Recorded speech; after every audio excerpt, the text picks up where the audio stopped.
是但要放棄一樣嘢啊！放棄成世唔沖涼定係唔刷牙？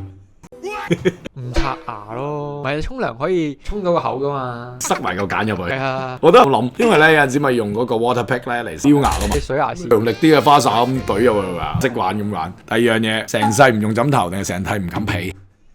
哇！呢個難啊，呢個真係好難想像啊！真係，你係高枕定係矮枕人先？佢高噶，我覺得。都係高㗎，但係當家係矮喎，瞓喺隔離上下架床嘅啫。但係唔冚被唔得㗎，我試過唔冚被喎，有段時間，即係熱得就係開風扇，我係冇冚被，跟住個人就壞咗啦。可能係啦。但我會揀唔冚被。搬去啲熱嘅地方度。好，最後一樣嗱，呢個都急啊！成世唔聽歌定係成世唔再睇戲睇電視？咁我會揀唔聽歌啦，因為睇戲睇電視都有配樂，中意睇有啲嘢喐下咯。可能隨住年紀，呢個可能都會有唔同。唔刷牙同唔沖涼真係搞唔掂。係。Good list。